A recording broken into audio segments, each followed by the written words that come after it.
Chaz, it's nice to have you on here, man. So, would you introduce yourself for people who may not know who you are?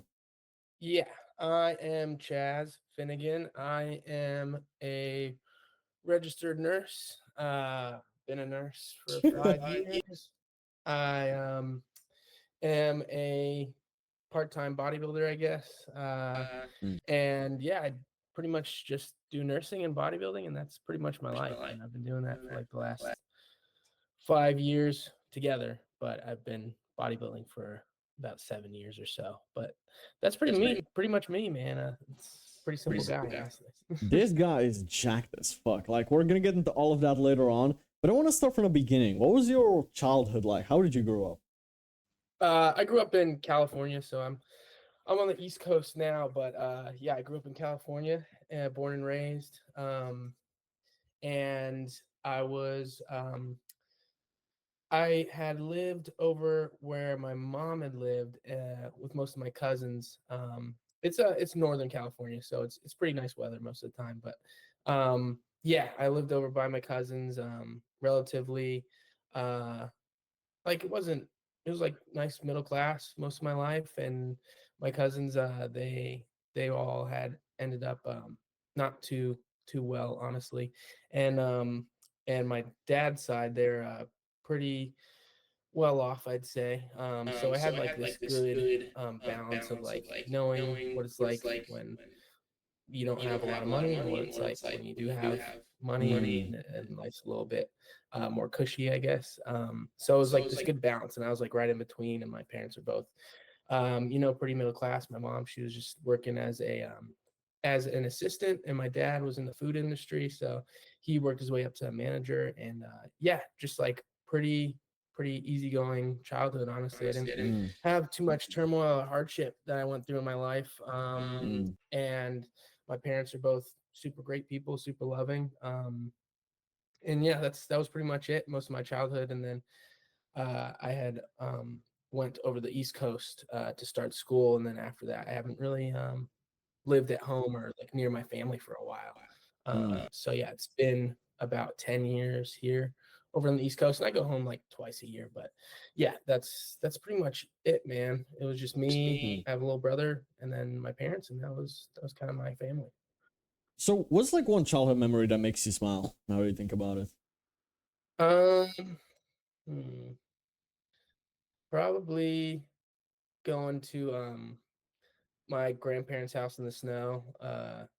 We would just go up there and go tubing and stuff like that, and it was always nice just having all my family together and see my grandparents and stuff. And we used to have a dog, and that was always great. And yeah, uh most of that was pretty great growing up. Just the winter and Christmas time, just with family, is probably the best times, Mm. honestly. So, who'd you look up to as a kid? Did you like when did you start building an interest into bodybuilding? If you like were looking at this since you were a kid, or like did you have any other like hobbies at the time? And who would you look up to? Did you have an idol when you were a kid? Yeah, I had done some sports growing up, lacrosse, and then I got into bodybuilding. I started going to the gym like around like end of my high school time, when I was like 16 or so.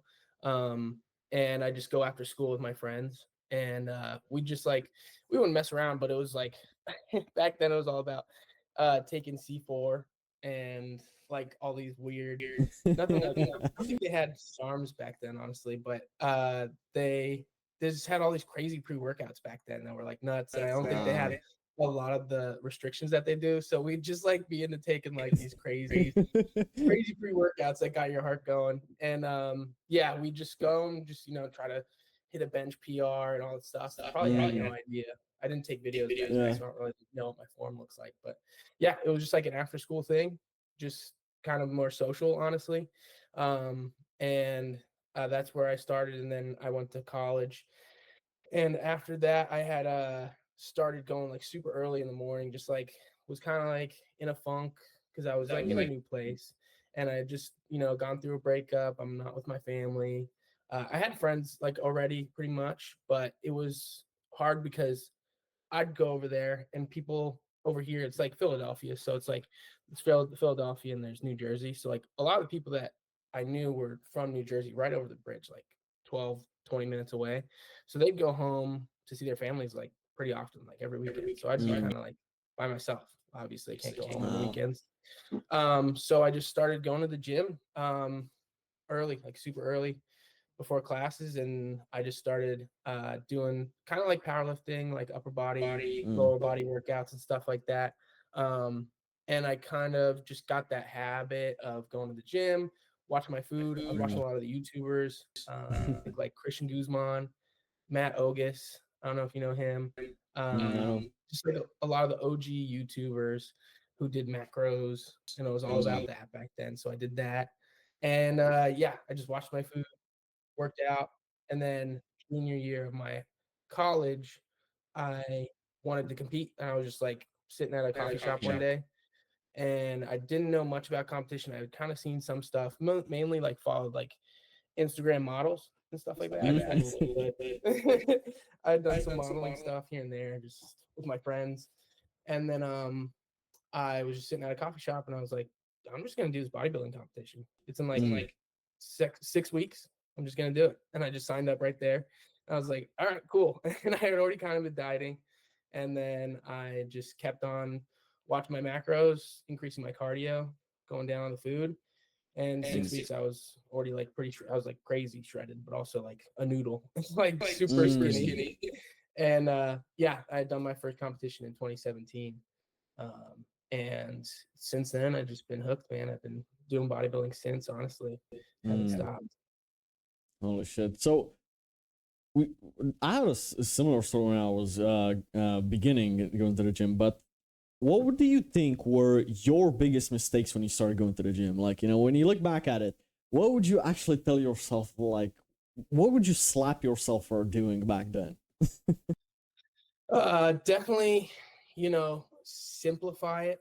Simplify. I mean, it's just such a simple thing when you break it down, especially like I guess when you get in the nitty gritty of bodybuilding, it's just super simple. It's like food, sleep, and training, and then maybe like cardio on the side. Just like there's all stuff around it. But that's the three main things. Just simplify it. And like you obviously, especially nowadays with social media and everything, you just want it to go quick, and it's like takes forever, dude. It takes so long to see any sort of change. Like I'm at the point after like 10 years of doing it where I'm like, okay, like if I implement like a little change, I'll see like some sort of change in my body from it. But like back then, like you do anything, you're like, I don't see any difference at all. There's nothing happening. It's taking so long to gain any weight, to look any sort of like shape forming in your like shoulders or anything like that. So you just want to like try all these different things, and like nothing's working, and you just need to simplify it first. So I'd say simplify it. Then I'd say just repetitions, just get in repetitions. And that's another thing of taking time with it, because you're there's something that even if someone tells you like, hey, this is how you do a tricep push down, this is how you do a bench press, whatever it is, this is the biomechanics of it, like you're not gonna get it, because you need to get reps in. And it's like the book where they say you need, what is it, 10,000 hours and something to be an expert. Yeah, it's something like that. And it's like you got to get the reps in, and there's no other way around it besides just time and just doing it every day so you can get more reps in as possible. Because you're not gonna feel the muscle either way, or you're just not gonna know what it feels like to be an expert in what you do. So I'd say yeah, repetitions, and then 3, just getting your habits down, and mainly like that's like kind of centered around nutrition, getting your habits down. Because like I'm at the point where like I just only like whole foods and just eating pretty healthy. Like I don't really like to eat cheese or anything like that anymore, because food in America is way different. So it's like cheese over here, the processed stuff, it just makes you feel like at least when you're eating healthy for like a long time like me, like you'll feel like you'll notice a difference right away. So like you really want to get to that point where it's just a part of your life, and it's just your habits. Like you wake up and you want to eat a healthy meal, and you crave certain healthy foods, and it's like, so then you don't have to worry about dealing with the constant back and forth of battling with, should I eat this or should I eat that? It's like it's not really an option. Like, you like this food, you just want to eat this food. Like, that's all that's in your fridge, so you're gonna eat it. So yeah, getting the habits down. For what's another mistake? Mm,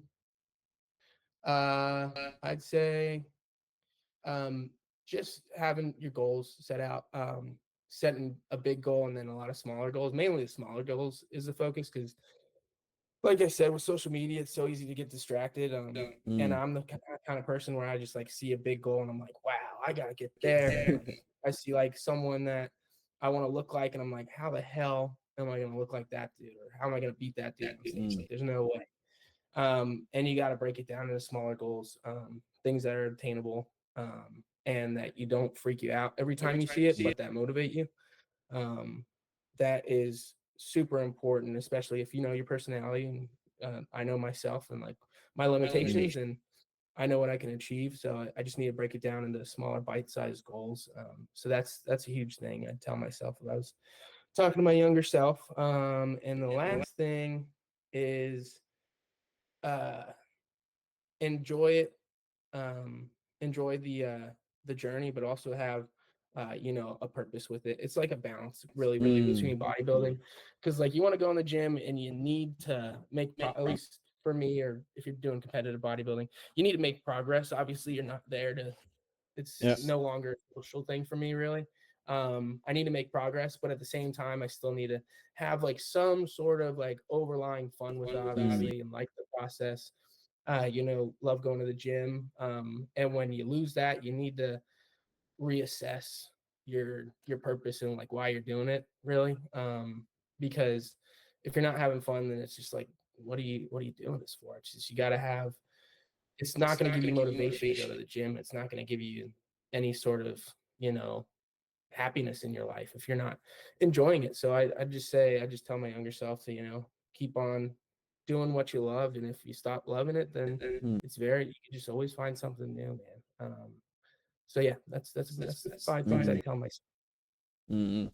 Yeah, I mean, I think that we both could go on for an hour what mistakes you're doing in the beginning, man. Because honestly, from the beginning, like you're trying to figure it out, right? Like you're not trying to be perfect in the first month. Just make it a habit.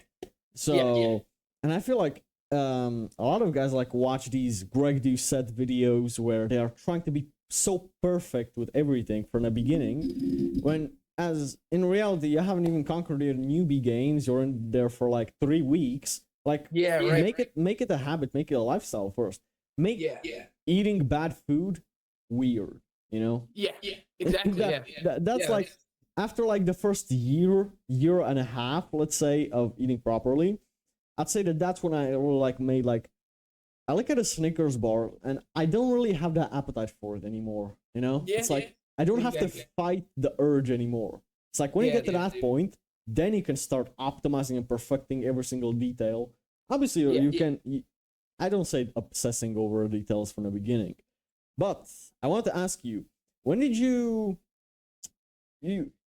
start like really looking into bodybuilding, like taking it more seriously as bodybuilding? Yeah, I mean, pretty much since. I mean, I want to say since my first show, but it was just like a lot of fitness. Because for my first show I did running. I ran for cardio, and I just like ran outside, and then after that I kind of got thrown into, because over here it's like there's Philadelphia, and then like I said, New Jersey's right over the bridge, and Jersey has like a huge bodybuilding like community, pretty much. Like they're super entrenched in it. Like Nick Walker came out of Jersey, and then a lot of the guys in North Jersey, like the OG dudes who are into bodybuilding, that have like gone to Olympia and stuff. A lot of North Jersey and New York is pretty big. So it's like pretty big part of the culture in Jersey, I'd say. So I kind of got thrown in that. Like I'm just a kid from California. Obviously, like California people know it for kind of bodybuilding, but not where I'm from at all. It's a big state. And I didn't really know much of the bodybuilding niche, I guess, growing up. And then I came over here and I just gravitated towards fitness, and then I started gravitating towards the bodybuilding thing. And then after my first show, I met a lot of the guys in Jersey, and I had my best friend who's his name's Gio, and I had linked up with him to work out, and then I've known him since. We've been friends ever since. But he was already in the whole Jersey bodybuilding scene, so I kind of just got thrown into it. I'm like, wow, this is huge, and it just seems like almost bigger than life. It doesn't seem like a niche in Jersey. It seems like it seems like a big part of what they do. So I had figured out a lot about it after that, and then I started getting into the bodybuilding history, and I'm like, I knew Arnold obviously, and then I just started going so deep into that. I really like history. I don't like tourist stuff much, but like when I get like something that I like, mainly obviously bodybuilding, I just like get super into it. So like I know like so much about the history of bodybuilding now, and like loved all that, Tom Platz, and then the 80s and 90s crazy bodybuilding, and like I'm like, damn, these guys look so nuts. It was just crazy. It's like seeing them today would be nuts. And yeah, once I started getting the history of it, and then also mixed with the Jersey bodybuilding, I was like, damn, I gotta be all in on this.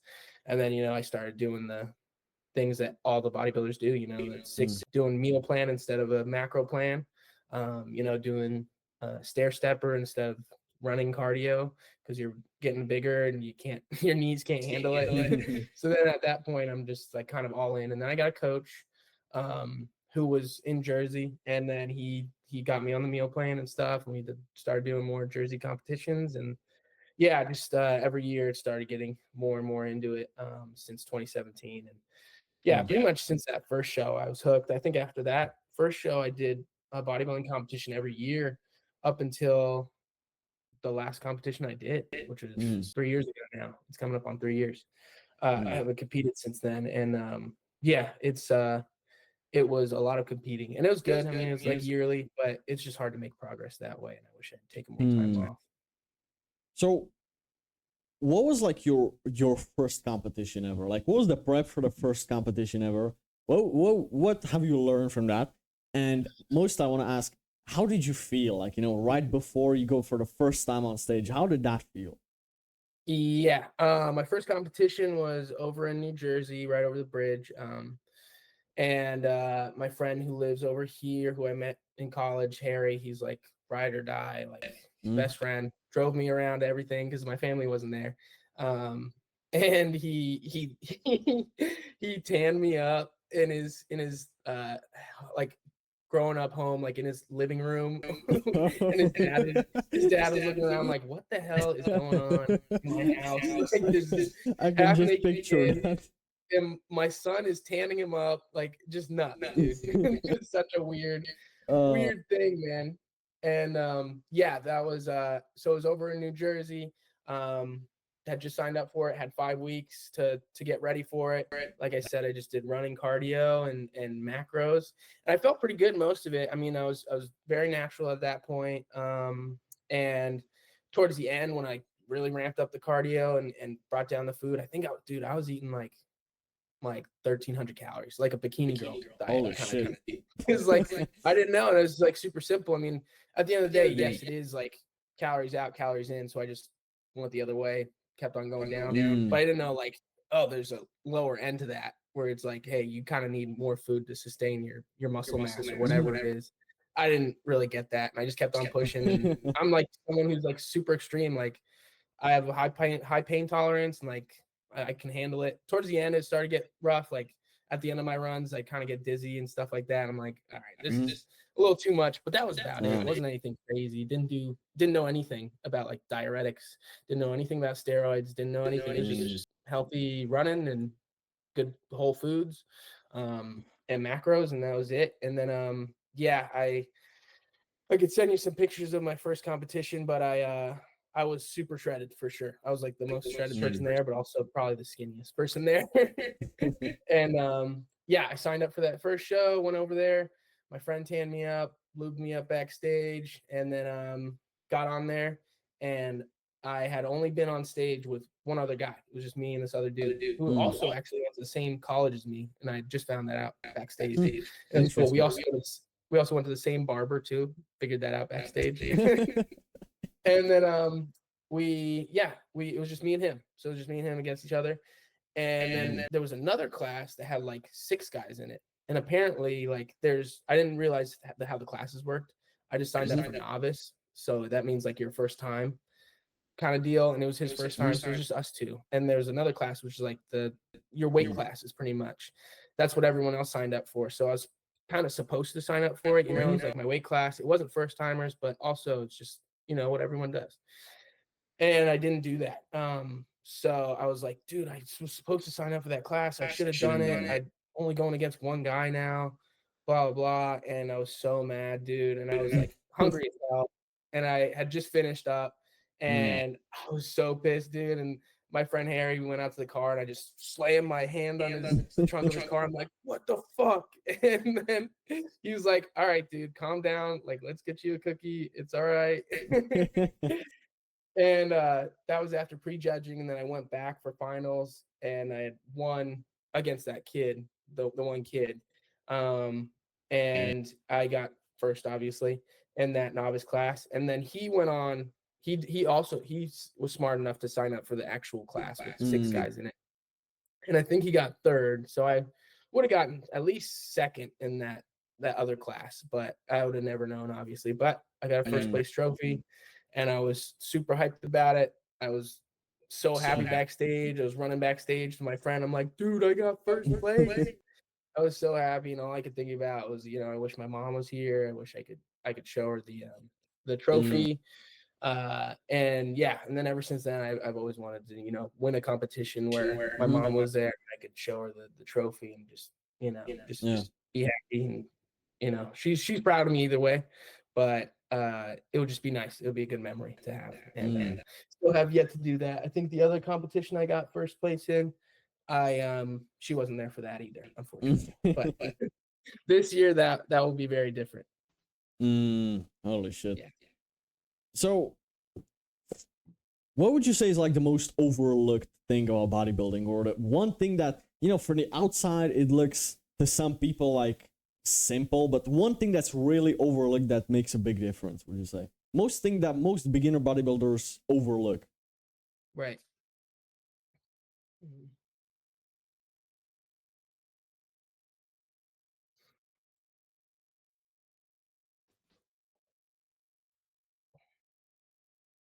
I'd say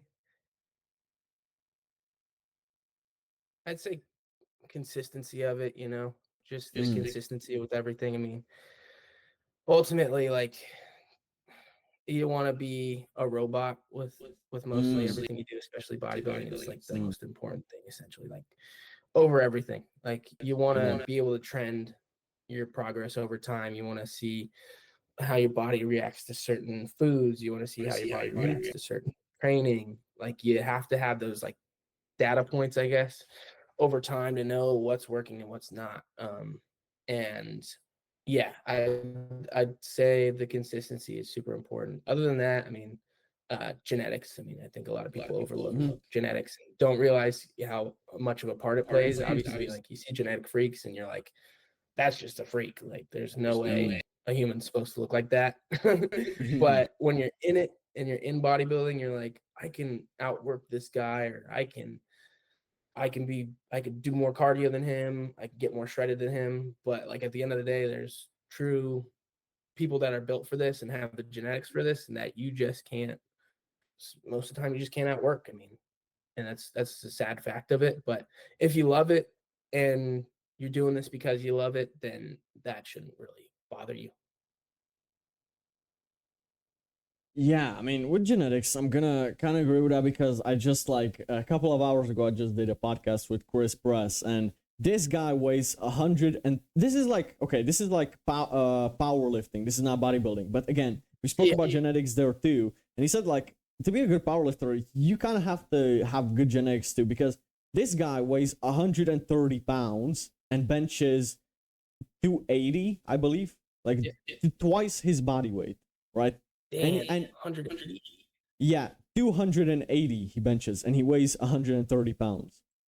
And I asked him, like, what's his secret, and he said, I don't know, man. I just, like, I eat whatever I want. I eat McDonald's. I just train for a couple of years, and just I'm naturally, like I just started getting weight, right? And then he started competing. He weighs 130 pounds, lighter than me, and he benches twice his body weight. It's like, to me, it's like, and he said, like, yeah, he actually said, like, yeah, it's pretty much like a lot part of genetics, you know, like a lot of 90% of people who weigh 130 couldn't get to 280-pound bench naturally, Yeah. and at the same weight, you know, even if Yeah. they trained for 10 years. And he said, like, it's so nice to see someone actually, like, you know, admitted they have good genetics and they used it for the best, you know, they made good use of it. Yeah. Fucking hell, Exactly. but that was It's crazy. scary. So many people that don't need to work that hard at these things, and I bust my ass for bodybuilding. Like Yeah.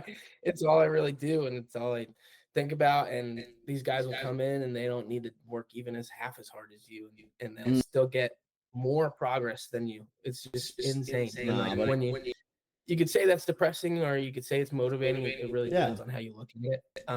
But yeah, I mean, in the end, it shouldn't really matter to you and your goals as long as you're like not focusing on other Like, people. But yeah, honestly, if you got good genetics and you know it, you should actually work twice as hard and use it and maximize it, you know? Like, Yeah. even if you've got bad genetics, at least make the most out of it. So it's like, either way, if you got good or bad genetics, make the most out of it in any way, in my opinion. You'd think that, but then until you're in those shoes and it's easy for you, I mean, it's so easy not to work hard and to just I can get away if I can get away with it. Why not? Why would I work so hard? And then at that point too, it also probably makes it kind of boring. It's like this is easy to like. I want something because you want something that challenges you. You want something that stimulates your brain. You're like, this is nothing to me. This is child's play. Like, why am I try so hard when this comes easy to me? It's probably like a lot of that, I think. But I've never really been in those shoes. I've never been like incredibly talented or good at something, which is honestly fine with me. Like I'm into the discipline and the working hard, and I respect that. I'd disagree with you on that. You look really good, and I don't want to say it's genetics. But obviously made the most out of it, and you do got a fucking amazing physique, and I do believe you work extremely hard for extremely long for it. But you did you make the most out of it, man. Yeah, and yeah, I feel like I did, definitely. Yeah. I'm still trying to, but yeah, it's once I start getting those wins and stacking those wins, I'll probably be able to have a little bit more confidence in that. But for now, I'm still on the bottom of the totem pole, working my way up, which is fine. It makes me hungrier.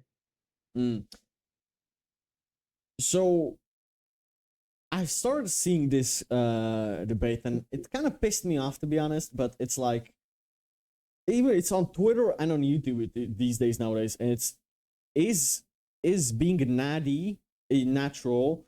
Is that black and white? You're natty or not natty, or is that a spectrum? You know, like, oh, I only take peptides, but other than that, I'm natty. Oh, I took steroids 8 years ago, but I'm natty, and it's like it's a spectrum. And some people say it's black and white. What's your opinion on that? Black and white for sure. Yeah, I agree, man. Yeah. I agree.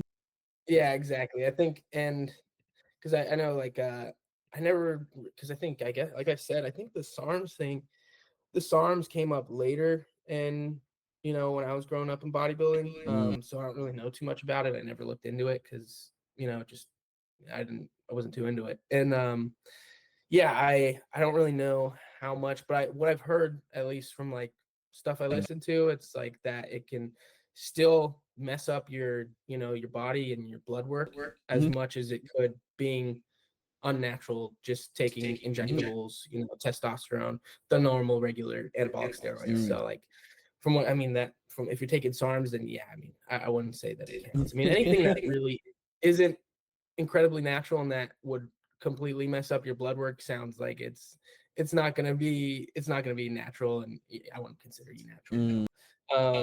Yeah, I'd say it's definitely black and white. And for those people that are listening to this or anything like that, for one of these farms, like just don't do it. You go so far naturally and farther than you'd ever think. And if you're young, you have no idea what you're even capable of.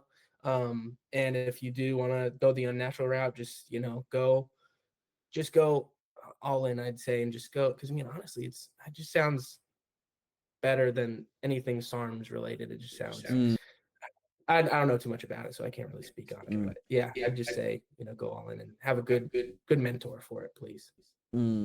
Yeah. A lot of people are like actually not taking any help from it at all. They like, they like try to figure it all out by their own, and then they take the wrong stuff. Yeah, What? exactly. I want to ask you, like, like testosterone, peptides. What do you think about these stuff? Are they still natty or not? Oh yeah, so like the peptides, that's a hard one. I don't know, because I've been trying to delve into the peptides more and stuff myself, because it just seems like it like kind of like helps a little bit, just like the stuff around it, like the little bells and whistles, like BPC 157 helps like a little bit with healing and getting recovery, and the MK77 and stuff helps like just a little bit with your appetite, just like little like tiny bells and whistles around like what you're doing. But yeah, like I'd say it's still natural. Yeah, I can say that.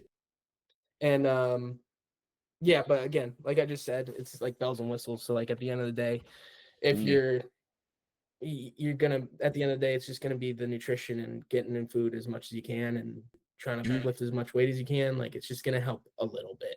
It's not gonna be the main driver. It's not gonna be the sledgehammer. It's gonna be tiny little tweezers that are helping you fine tune things. It's not gonna be the ultimate end goal. Then what about testosterone? Like Jesse James West tried it. Some other people, like, testosterone, is that still natty? From what I've heard, I'd say no, it's not natty. But again, I really don't know too much about it. I just know that Greg Doucette is always screaming testosterone and all his supplements that he's got. That guy's crazy. But yeah, I really don't know too much about it to speak on it, really. But yeah, from what I've heard now, because it's just another SARM, it sounds like. So now, away from bodybuilding, why do you think some people, they start going to the gym for a couple of months? Why do you think they don't see the results they expect? What do you think is the most common reason why people like they train for a couple of months and they actually don't see results? Why do you think that is the most common one?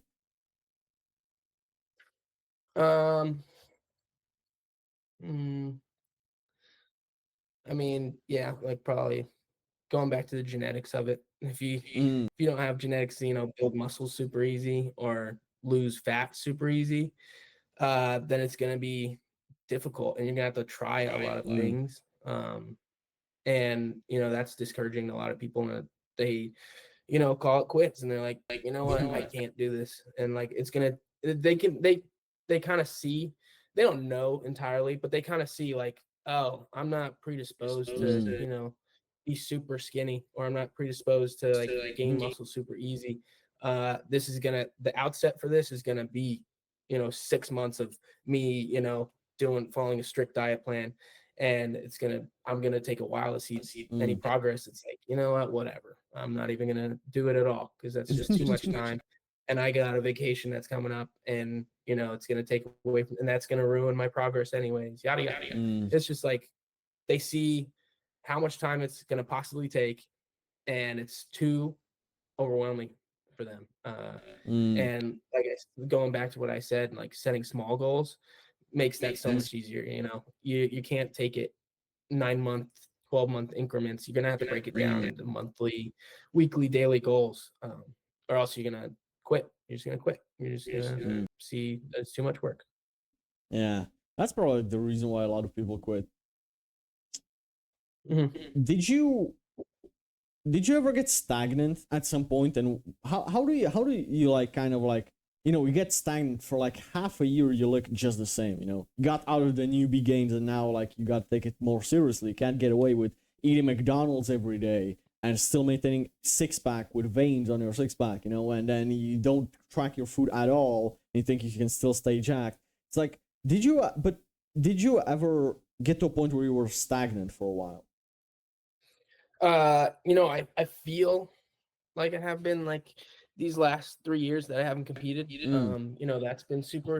That's been pretty hard mentally. Just because I competed every year, and I was like, oh, now I'm shredded again. And Mhm.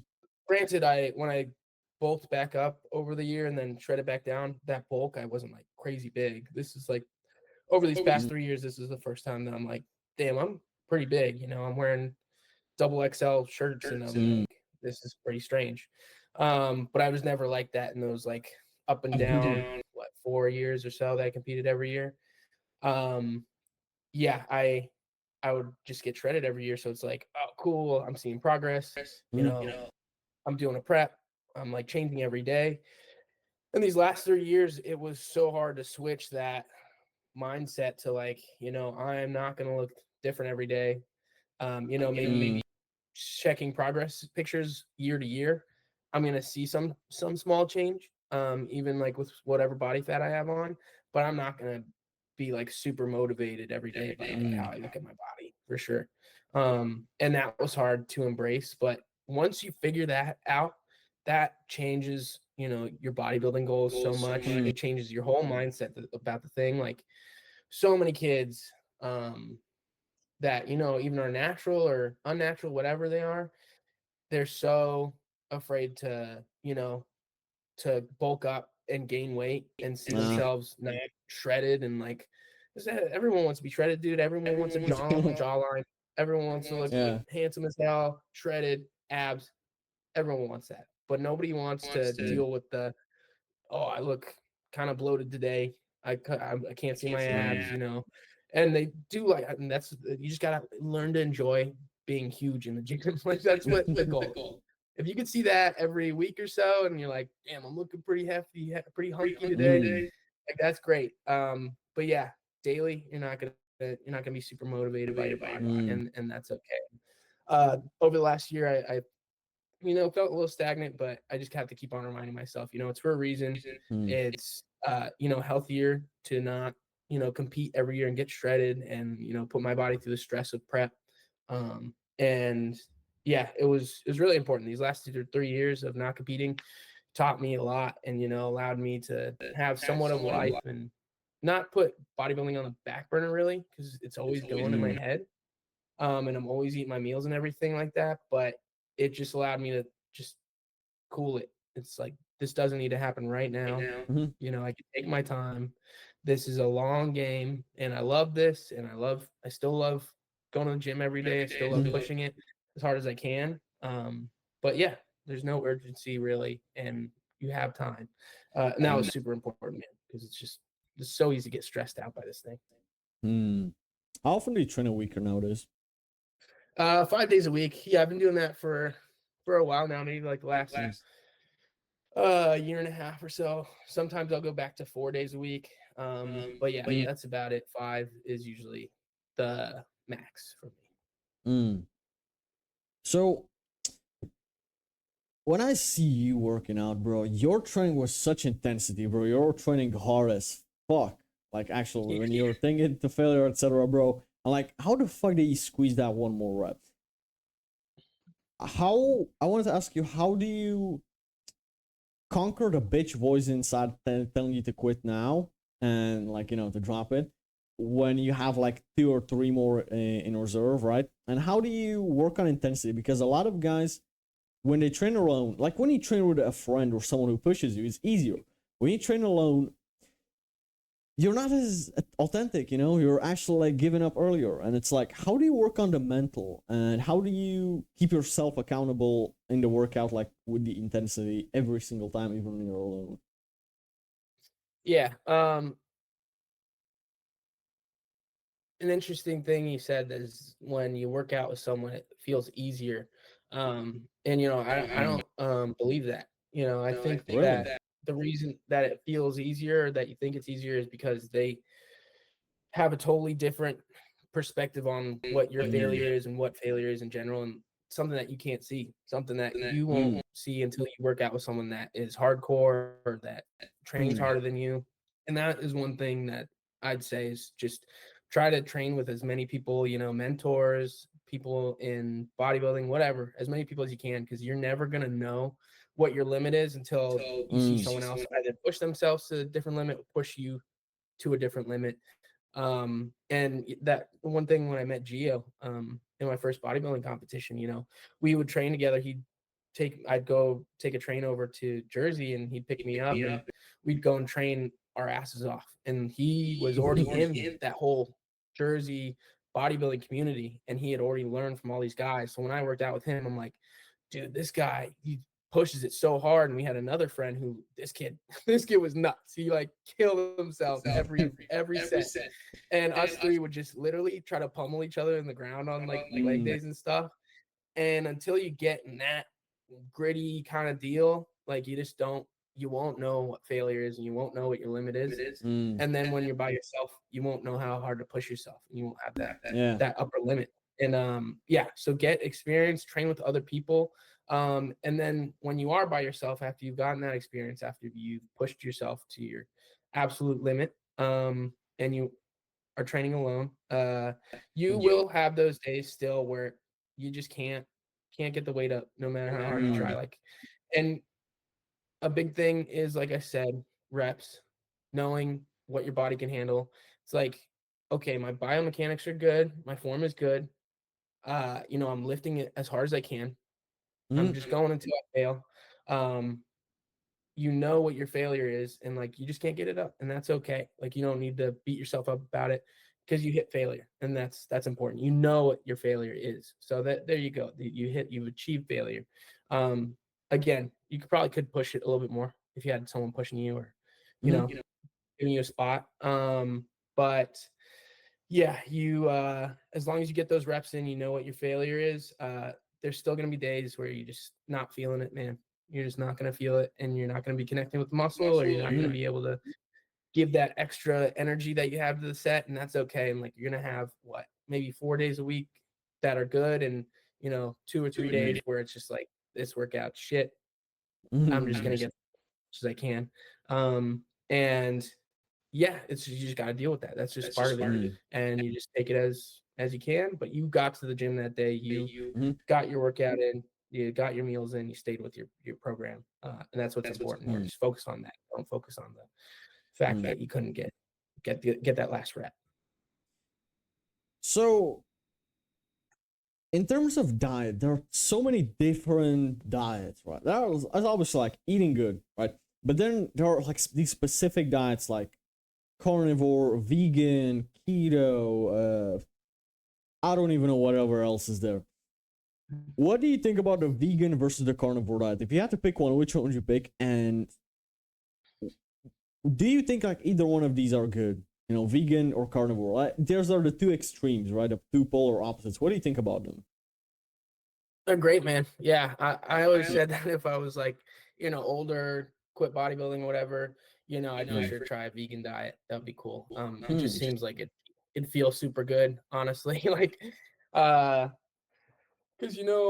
eating carbs throughout the day, eating carbs early in the morning, a lot of them, honestly, like now that I eat, it just puts you out, dude. Like after my first meal, I'm so tired, dude. I just want to take a nap.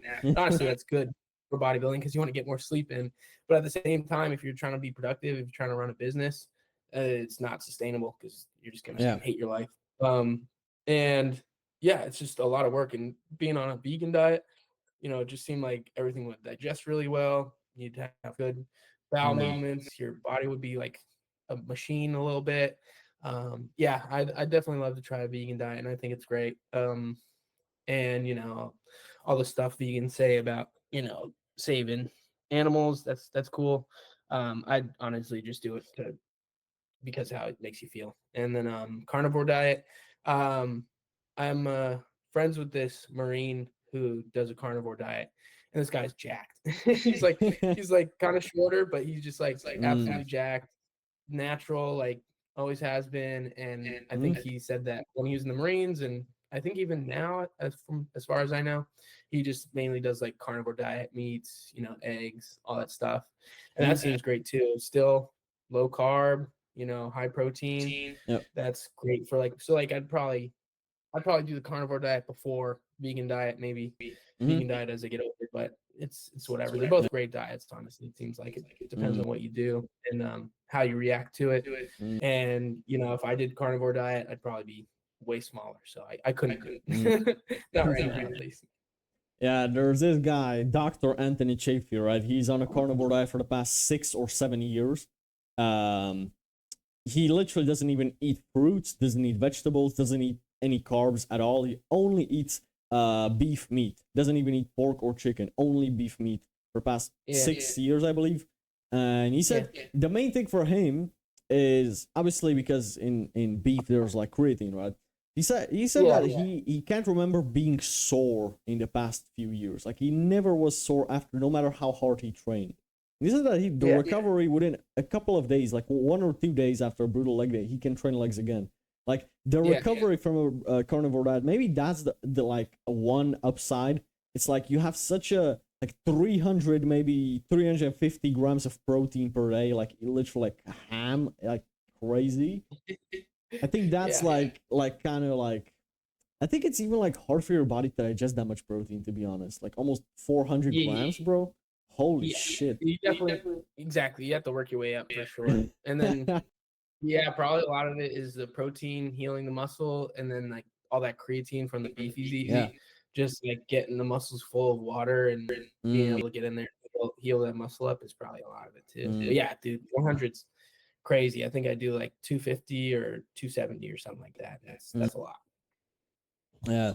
So obviously in the US, but not nowadays, it's even in Europe, here in Europe, a lot of processed shit, a lot of processed food are coming in, right?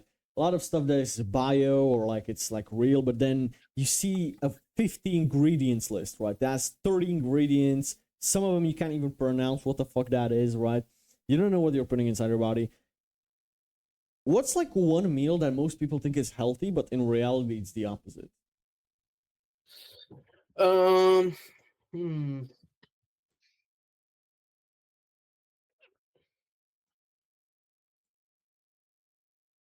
Probably maybe honestly just like salads with all these salad dressings. You know, a lot of those salad dressings have a lot of crazy fats in them and stuff. Like just stuff from like, you know, either fast food places that sell salads or just regular supermarkets that have salad kits and stuff. It's just a lot of crazy fat in like a salad, and they're just like, oh, I'm just eating a salad. It's like all this dressing and whatever else is in it, and there's a lot of calories that are extra. But yeah, I mean, it really, you know, depends on the macro breakdown of everything. Because like, yeah, at the end of the day, macros are macros. But yeah, like you said, like a lot of the ingredients is what, you know, is weighing down your gut or weighing down your digestion. So yeah, as long as like there's not a lot of crazy processed foods or crazy ingredients in there, that's really what's bad. So why do you think there are so many like so many obese people in the US especially, but even like nowadays, like so many more people are like obese? Why do you think that is? Like way more before 20, 30, 40 years ago. Yeah, I mean, it's pretty crazy, especially how many people Mm. are on Earth now. Like, it's you think you'd run out of food and people would be starving, but but yeah, the ability to like make all these processed foods and the availability of it all. Yeah, I think it just makes it so easy, and then you know it's the social media and stuff like that. And it's, you see a lot of fitness stuff, but that's probably like, you know, where your algorithm brings you and stuff like that. But outside of that algorithm of fitness and bodybuilding, it's just a lot of, you know, ASMR stuff like that. And you know, nobody needs any fitness goals. And it's like if you don't have any sort of fitness goals, then you're bound to deteriorate into, you know, whatever your body type either allows, and then just eating as much food as your body wants. And a lot of it is just people's messed up metabolism, dude. Like so many people just eat, you know, once a day a crazy big meal, and their metabolism is all messed up. They can't lose weight because they've been eating one meal a day, yet they're overweight. It's like you can't even work with that. You have to completely reset this person's metabolism. You have to get them eating at least 3 meals a day, 4 or 5, so that you can have their body be able to start burning fat and start working with you, and instead of just, you know, gorging themselves on one meal and being like, all right, I'm gonna go to bed and that's it. and there's a day. Like it's crazy how many, obviously a lot of girls that eat less food, they want to just, eat one meal, and that's okay with them. But like even guys I know that only eat, 1 or 2 meals a day. It's insane. It's insane. I don't know how people even, get by doing that. And it's just Yeah. a custom. It's just so easy to, and it's like your body will get used to whatever you give it, really.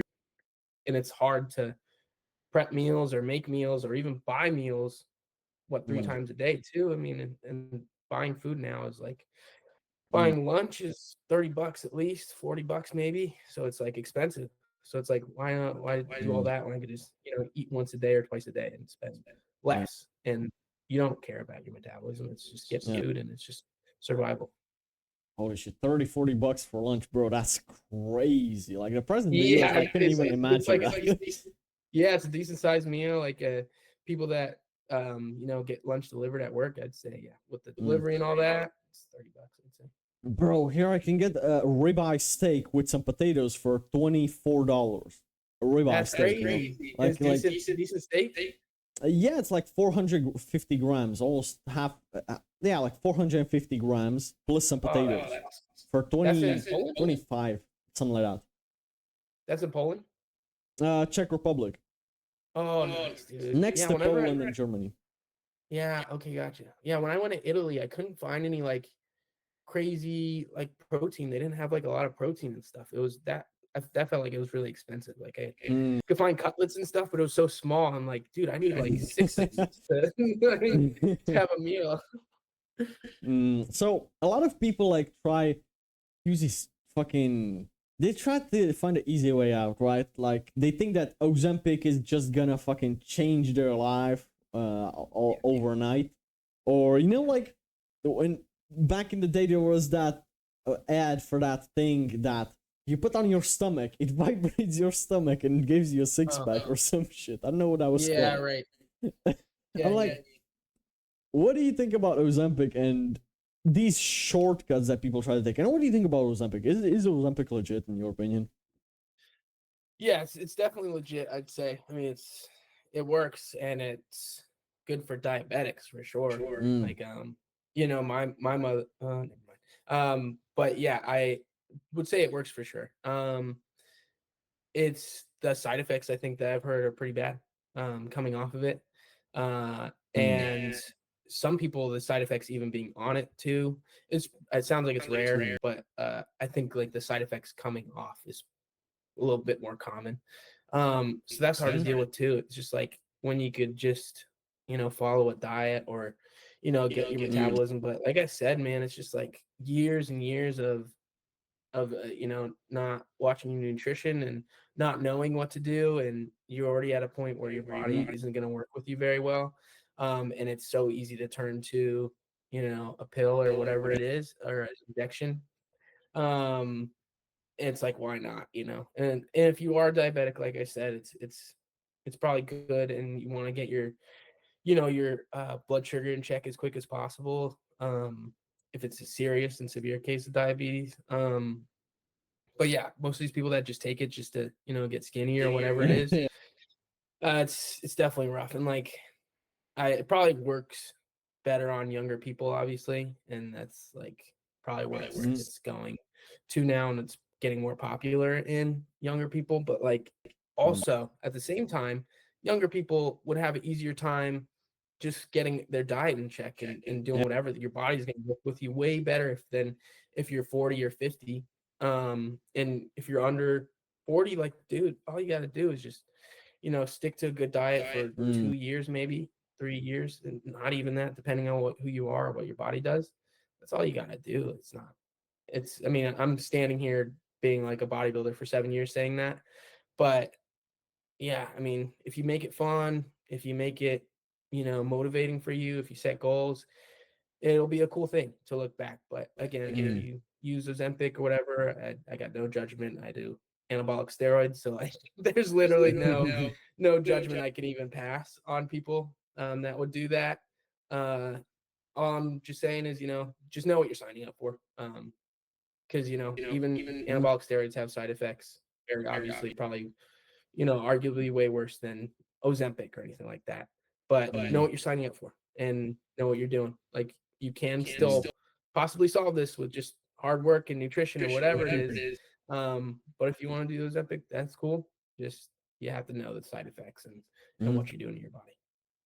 So let's talk about supplements, because a lot of the kids that start going to the gym for 6 months, they start taking, oh, I need some vitality complex, now creatine, now omega-3, now all these different vitamins. Then I need to take ashwagandha, and I need to take all these different, some of them are good, right? Vitamin D3 is good, omega-3s are good, like, right, creatine can be useful, zinc can be useful. There are so many good things, but I feel like a lot of these problems, like, if you could just eat real food instead of eating your pizza every night, I feel like, first of all, you're gonna save money on pizza, and second of all, you're gonna save your gut the problem, right, and become healthier. But there is a time for supplements. But what is your opinion on when is the right time for someone to start implementing supplements, and what supplements would you recommend? I'd what was the first question before what supplements I would recommend? So when is the right time for someone to start taking supplements? Should they start taking supplements as soon as they start going to the gym to get a protein powder and all of this different stuff and a pre-workout and all of this immediately as they start going to the gym? Yeah, just definitely the basic ones. And that ties into what supplements I'd recommend, fish oil for sure. D3 and K2 helps with energy, and your metabolism. And a lot of people don't like a multivitamin. I like taking a multivitamin in the morning. Just getting it in that way. And then yeah, sleep supplements I'd always recommend for sure. I just started not too long ago doing magnesium glycinate before bed and just a little bit of melatonin, and dude, that's great. That's good stuff. But yeah, I don't know too much about any other supplements or like ashwagandha and stuff like that. So I wouldn't recommend them. Just yeah, like sticking with the basics. And then again, it's like you kind of feel the effects over time. Really, a lot of it is just your blood work and getting your blood work done and maybe seeing what you might need. That's obviously the first go-to. And seeing how your blood work looks like will reveal a lot of what your body does.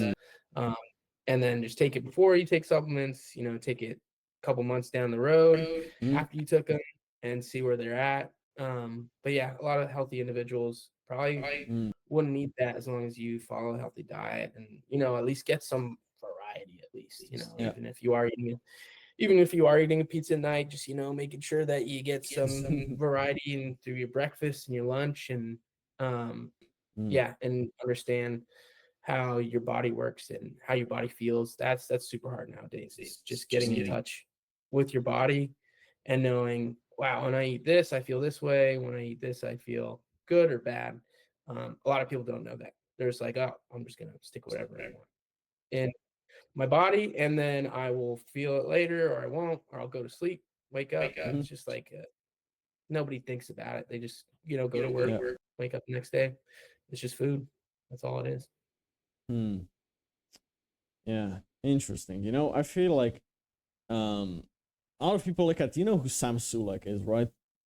Oh yeah. A lot of people like think that natties, they can do what he does, like, for example, drink 2 liters of chocolate milk, and like, and also they think that they need to fill a full cup with fucking 30 different pills every single day, and they need to do that, for example.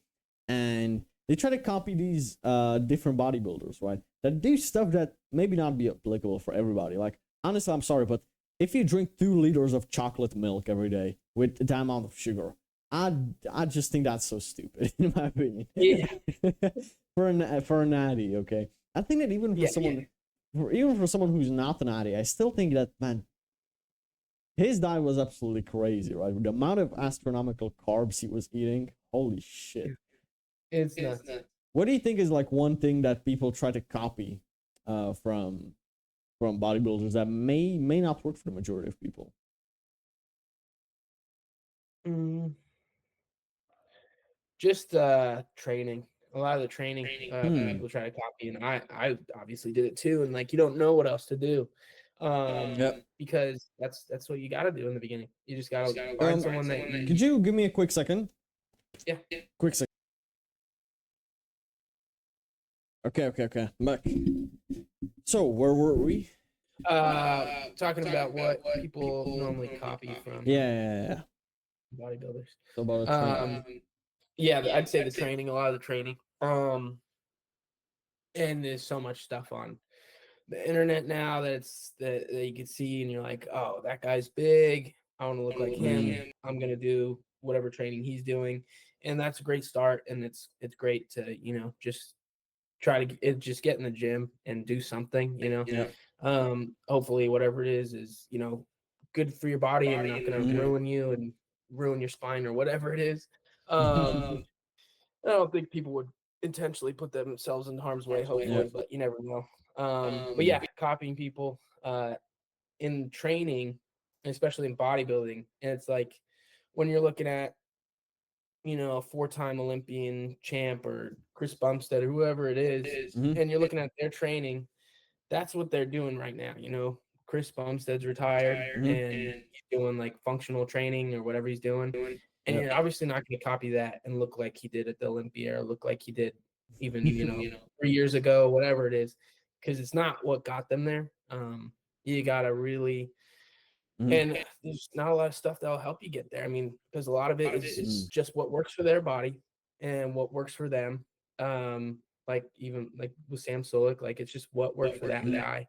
And then a lot of it is probably just the basics, whatever they did. It's just just learning how to do proper form on simple exercises and then, progressing that up. But yeah, copying people's training, there's nothing wrong with it. Obviously, you want to try different methodologies, try whatever you see and see if you like it, adopt it to your own methodology, see if it gets you progress. That's the main thing. Like I said, is just, trending these things over time, being consistent, finding someone's training that you like, do it for 3 months, say, hey, did this work for me? Did I look any different? Do I feel any different? No. Okay, screw that. I'm not going to do it ever again because it just doesn't work for you. That's that. So yeah, it's not bad and it's a good thing. I just see a lot of people that are expecting to look like a four-time Olympian by doing what they do, but it's not what got them there. So try it out, see if it works. If it doesn't, discard it. Try something else. Is super important. So a couple of minutes ago, right, when I took that 10-minute break, my brother called me. He asked me like if I don't want to go grab a beer with him and his cousin, right? And I was like, hell no. that just reminded me of something that I want to ask. That's not even a temptation at this point for me. I'm disgusted by beer, like alcohol. I just don't want it at all. But there was a period of time where that would be tempting to me. And the same with milky chocolate, for example. 90% and up dark chocolate, that's actually pretty healthy in small doses. But again, there are some stuff, right? But there are like some shitty foods that if you cope, they can still be healthy when really it's not. But and you subconsciously know it. How does someone deal with temptations, right? Or the cravings for something, for either that's alcohol or some shitty food or something like that. How does somebody beat that urge? Yeah, that's pretty hard, and that kind of has a lot to do with addiction and an addictive personality.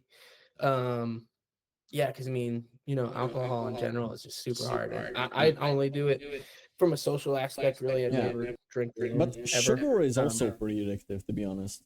Yeah, and that too. Yeah, that's a lot of it too. And that's that's kind of like the only addiction that's tolerated, to be honest. If you think about it. Yeah. And that's super hard. And that kind of just goes back to the habits of it too. It's just like, I'd rather eat something that makes me feel good than, and like, I really don't know at what point where it flips over and it clicks that it's like you kind of have this adverse Yeah. aversion to these foods, Mm. and like I don't know when that happens, but after a certain amount, like years, I'm guessing, you start Mm. to see like just like would I rather have this or that, and you always go for the healthier option just because you like it and it's easier and it digests Mm. better or whatever it is. Um, yeah, I don't know how long that takes, but it's super hard to break. Obviously, it's like Mm. just like what's around. It's a lot of it is how you grew up, and it's a hard habit to break. But yeah, again, the root of it is just discipline over time and Mm. forming the habits. And just trying to see, say I'm not gonna do sugar for this whole month. Mm. I'm not gonna drink for this whole month, and see how you Mm. feel after that. I've had Mm. friends that just quit drinking for fun and like I'm not gonna do it for a month, and they just stop drinking altogether because it's why do it, and yeah, until you get to that point. But I mean, if you don't see a reason for it, um, to stop, then why stop? It's super super hard, and especially Yeah. if you have addicted personality. I feel like people are trying to change their whole identity. Like, let's say you've been eating sugar for the past 15 years of your life, and now you want to change that within 3 days to never eat sugar again. It's like, it's kind of unrealistic, to be honest. But if you just set a goal, okay, I'm going to half it, I'm going to eat 20% as much sugar, then naturally you're gonna want to eat less and less because the healthier food are even tasting good. I'm not gonna lie to you, man. Whenever I make I cannot wait to eat 6 eggs tonight for dinner, man. I cannot Yeah. wait to eat eggs, man. For example, I'd rather eat eggs than a jalapeno pizza, and I love spicy things, right? I'd rather eat Yeah. those eggs, to be honest. I Yeah. got used to that taste. And this is why Yeah. people get used to the taste of the pizza or the taste of the Snickers bar. They get used to it, so the healthy foods are like weird. If you can start implementing one healthy food a day, and two, and three, and then naturally you're gonna not have much space for the unhealthy and you're gonna eat less of it. You're gonna start liking the healthier foods more and more, in my opinion. Yeah. Definitely. And most people, I'm not gonna drink for 30 days, and then they fuck it up on the 12th day. They say, I fucked it up. You know what? Never mind. I'm gonna start drinking again. Dude, Yeah. you realize that if you didn't try, within these 12 days, you would have drank every 3 days, every 2 days, however, and now you only drink once in 12 days. That's progress. Yeah. It's like Exactly. normally you would have drank 5 times already, gone drunk. Now you only got drunk once. You're making Yeah. progress. Right. So it's like, Yeah. don't give up. You already like made so much progress at that point. But people Yeah. just People, give up. people don't see that. People want to It's give hard. up because they're not perfect and they didn't change their whole identity within a week, you know? Yeah. That's really nice, man. I do like that. It's a lot of perspective, and it's a lot of Mm. goal setting, and it's just people. I myself have that personality where it's like it's either 100% all in or it's nothing. Like that's it. It's if I do anything else, I'm a failure. I got a whole restart, or I'm done with it. That's super hard to get over, and you have to realize that you again set small goals, and if you could do something small every day, or realize that you're making progress, then it'll motivate you to keep going, give you But even momentum. if you set a big goal and you fail somewhere along the way, by setting a big goal, you made so much more progress if you did than if you didn't even try at all. That Yeah. alone is worth it. Yeah. It's like, even if you stopped halfway or you fucked up somewhere halfway, keep going, and you're probably gonna fuck up again sometime in the future. But you made so much more progress than you would have if you never set that goal. So Yeah, right. People don't. yeah, I feel like people So want to give up too early. So yeah, right. how do you optimize testosterone? Obviously, like naturally for someone, or even for you, how do you optimize testosterone? What are the most things that people should do? Uh, I know sleep is huge. Hmm? That's like super important, and a lot of people don't know how to sleep Mm. nowadays, and it's even harder now that with technology. so easy to just, it's hard to wind down, Mm, and it's hard not to feel stressed out. And just getting your sleep in check will do crazy things for your hormones. And yeah, I'd say sleep is number one. And then obviously, nutrition. mm, Um, yeah, I don't know what foods exactly help testosterone, but mm, as long as you have a healthy diet, that'll get your hormones in check. And then getting kind of seeing where how much fats you eat throughout the day. I know especially for women, it's super important to keep their estrogen in check, having a healthy fats mm. throughout the day. Um, yeah, and that's about it. And then just getting your sleep schedule as much as you can. Waking up on time. Um, yeah, yeah, that's about it. Mm. For me, the biggest highest ROI was starting to eat 10 eggs a day and beef liver. Yeah, These two things. yeah, Liver has so much cholesterol, the healthy cholesterol in it. It'll increase your testosterone by a lot, actually. So liver yeah. I was know. like something, and I always hated liver, and I can't say that I like it now. I kind of like, I just can't force it down my throat, man. But you know what? I feel good after it. Yeah, I got it out of the way. yeah. A lot of the old school Mm. bodybuilders swore by eating Yeah, liver. there was this one bodybuilder. Don't really remember his name perfectly. I think he's Vincent Jerome or something like that. Oh, Geronda? Not I think so. Yeah, I Vince think he was the McMahon. guy who was eating 30 eggs a day, Yeah, drinking 30 raw eggs a day. That guy was yeah, like, but he was jacked. yeah. I know he's shredded too. He's a very aesthetic dude. Yeah, like fucking hell. The 30 eggs a day must have done something. Holy shit. I know they had some crazy diets back Mm, then, dude. yeah. Yeah, there's one guy who only ate horse meat. That's What the crazy. fuck? He's from Horse meat? France. Yeah, Serge Nubret. He's from France. He only ate horse meat. He Mm, ate like a couple pounds of horse meat a day. holy shit. I didn't even know Yeah, that horse meat is edible, to be honest. I know. I don't. I don't know where the hell he got it, honestly. But Oh. maybe in France back then they had a lot of Holy horse. shit, man. Yeah, but the old school bodybuilders, man, even Tom Platz and his intensity and so many things you can learn from these old school bodybuilders. And I feel like people are Yeah, just trying to copy one person and copy everything that one person does. If you can just take one good thing out of multiple people and make yourself the ultimate hybrid, like where you implement the stuff that most people say, like the best people say, and take the best out of them. Honestly, I think that's like a better way to do it than trying to idolize this one person and do everything this one person does. If that person makes a mistake, bro, it's okay, you know? Yeah, right. Yeah, absolutely. Was there a point where you wanted to quit?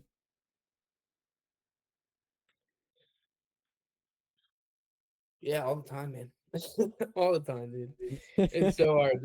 There's so many days where I'm, Mm, just either before the gym or whenever it is, dude. I mm, just, just been like, why the hell am I doing this? mm, Why did, God or whoever, why did he put this thing in my brain that I'm so obsessed with?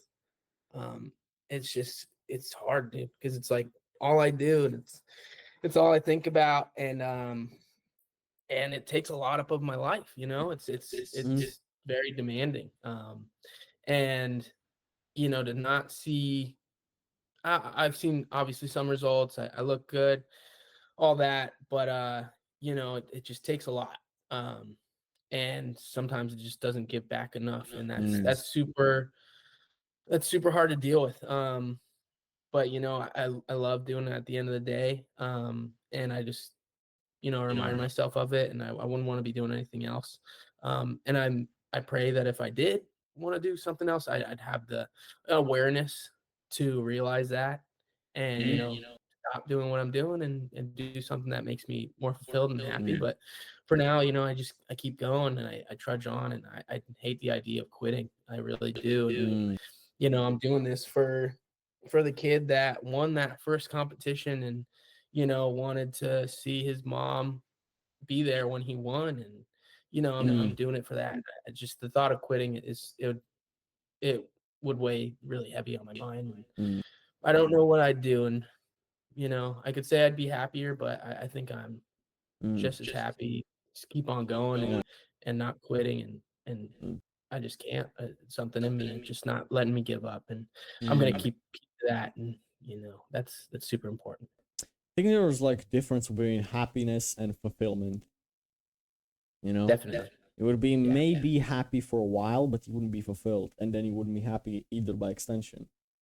Yeah, absolutely. And, working as a nurse, uh, it's definitely very fulfilling, and it's not, I'm not the best nurse. It's not, I don't give Mhm. 100% to nursing, 100%. I give 100% to bodybuilding, but I don't give Mhm. 100% to nursing. And that's okay with me. And it's not like my calling for sure. I mean, I'm good at it.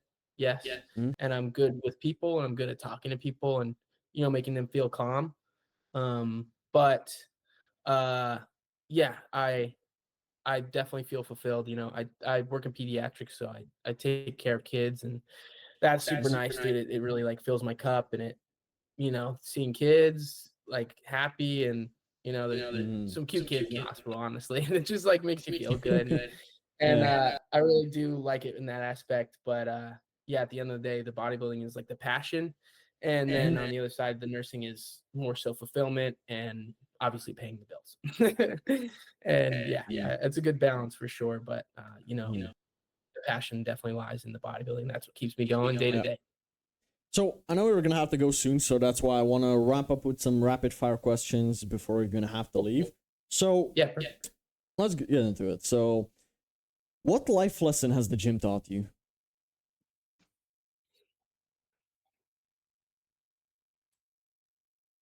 Mm, uh, hard work. Yeah, hard Mm, work. Sure. mm. Relentless discipline and hard work. Yeah, because without the gym, I think that a lot of us would be different people, like not just Yeah. physically but mentally as well, in a Oh lot yeah, of aspects. absolutely. Yeah. I wouldn't say it's therapy technically, but it Oh, just gives you a purpose and it gives you progress no matter what mm, you're doing outside of the gym. It gives you yeah, some sort of progress and it just gets your yeah. heart going. It's great. Some people, that's the only place they progress in, right? Yeah, exactly. And that's totally cool. It feels Mm, great. It's super, super yeah. rewarding. So, what life lesson has the gym taught you? Oh no, sorry, I repeated the same question. I'm dumb as fuck. What the fuck? I thought I wanted to ask you, do you have haters? yeah, I'm sure. Yeah. I don't know them personally and they've never Mm, come out of the woodwork really, but I'm sure if I start putting my name out there more, I'd be more mm, visible. But yeah, I think everybody has haters, even mm, whatever your favorite actor is, and yeah. Tom Hanks. There's people that hate Tom Hanks, like Woody from Yeah. Toy Story, dude. There's people that hate him. Like if there's people that hate Mm, even the best people on earth, there's gonna be people that hate you, and it's just part of life. So yeah, I mm, definitely have haters for sure. mm. In my opinion, there's a little difference between somebody hating someone in particular and they have a personal problem with them, or somebody hating themselves and trying to portray it as someone, and because that person shines a direct spotlight on their insecurities. Because Oh yeah, when I in middle school, I was fat as fuck, and I had another fat friend. But now, like 3 years later, I have a six pack, and he's still fat, and sees my Instagram stories, and I'm sure he doesn't like me. I'm sure he yeah, doesn't like me. So it's like yeah, right. Exactly. it's not because he has a problem with me. I don't think so. But I think that it's just because maybe he saw that we start from the same body composition, and now I'm shining a direct spotlight on his inadequacies. Maybe that's the reason, in my opinion. A lot of people, they look at celebrities that way. It's super interesting to see like how much like Mm. a person has 1 million followers and like probably like 40% of that 1 Mm. million is just following them to see them when they fail. That's so true, dude. I definitely believe in that. And they Yeah, only come out when they do fail and they're gonna be in the yeah, comments and they still follow them. But yeah. they just wanna they're just there because they hate them. It's weird. It's this weird thing Mm. that social media causes. It's super weird. Mm. So, who's your favorite bodybuilder? Favorite bodybuilder?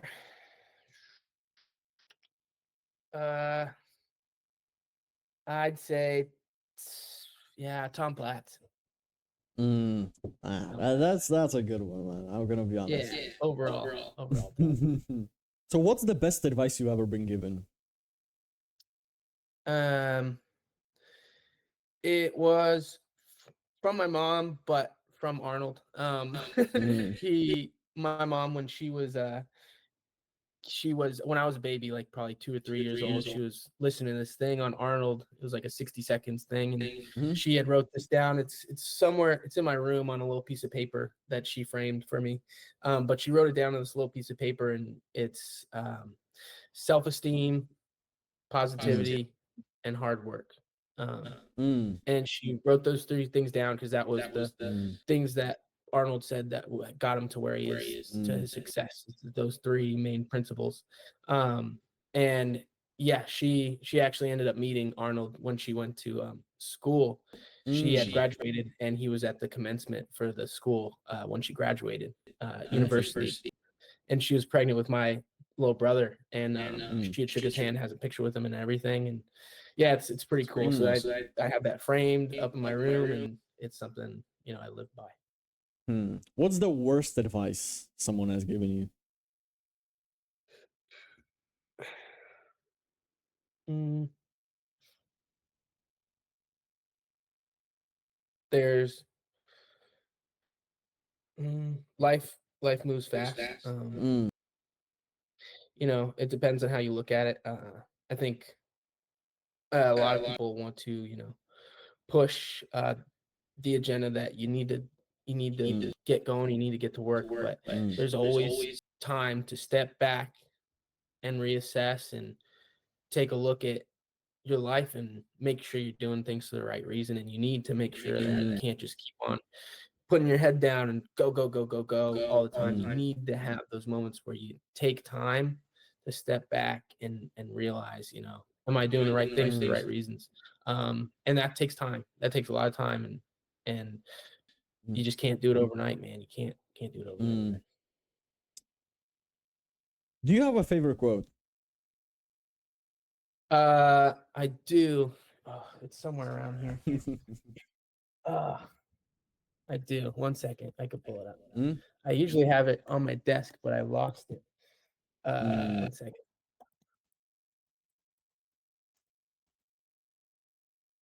Okay, yeah. It was a quote here.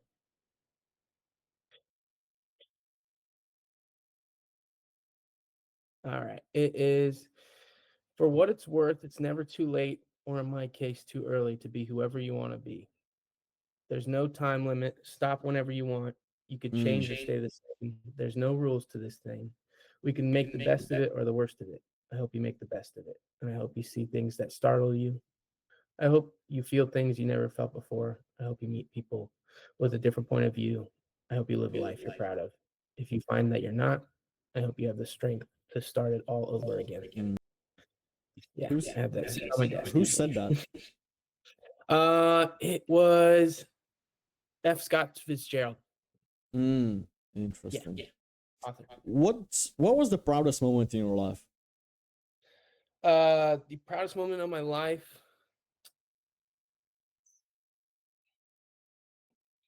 I had won this sword. I got overall at a competition, and that was like my most recent achievement. And yeah, I'd say that's my most proudest moment so far. It was pretty awesome to, 1, receive a sword, and then 2, get overall at a competition. And also wish my mom was there for that, but she wasn't. But soon, when I do win and she is there, that will be the proudest moment of my life. So that'll be very soon. So, how would you describe yourself in 2 words?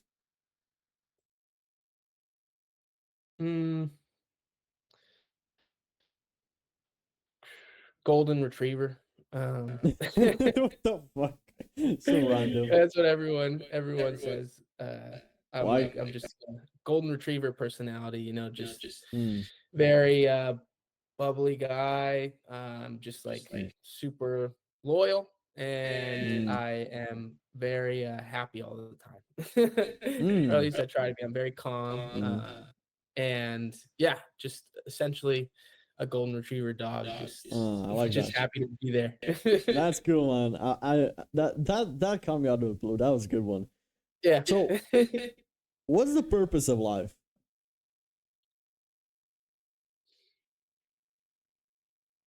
Mm, be better than you were yesterday, for sure. Yeah. Just try to be a better man, a better wife, good for your community, Mm. good for your family, and be honest, loyal, and hardworking for them. That's your purpose, really, is Mhm. those around, and setting an example for them, Mm. and working hard to give back to them is super important because they give you a lot. Yeah. So, last question. What advice would you give to your 17-year-old self? Um, invest in Bitcoin early. No, I'd say, Mm. um, just keep learning. Keep being a student. For sure, you can never stop learning, whatever it is that you're doing. Bodybuilding, nursing. I really, you got to keep learning because you can't. You Mm. start to get stagnant. You need to push yourself and challenge yourself Yeah. every day. So, what's next for Chazz Finnigan? The plan is for 2025 to compete in July at a national show. It's going to be NPC Universe, so that will be the goal is to get a pro card in July. And yeah, it's been 3 years since I stepped on stage, so super nervous for sure. Don't know what's gonna happen, but that's kind of the fun of it. And I'm super excited just to put in some work, man. I'm just beyond excited. I love getting on stage and I love bodybuilding. And I'm very excited. So July, you'll see me. Okay. So, Chazz, where can people find you? At Chazz Finnigan on Instagram, or I do have a YouTube. I believe that's at Chazz Finnigan as well. And I have a TikTok, but I don't really post on there much. And it's probably going to be banned anyways. Whatever. And yeah, those two main things. If you can give me a subscription on a YouTube and then a follow on Instagram, I'd be really happy. And I hope you guys follow along. Yeah. All your socials will be in the description of this video, so guys, you know where to find them now. Chazz, thanks so much for taking time out of your day to do this beautiful podcast. I've enjoyed this. A lot of people may have learned a lot of this stuff from it. Guys, thanks a lot for watching, and I'll catch you all on the next one. This was amazing, dude.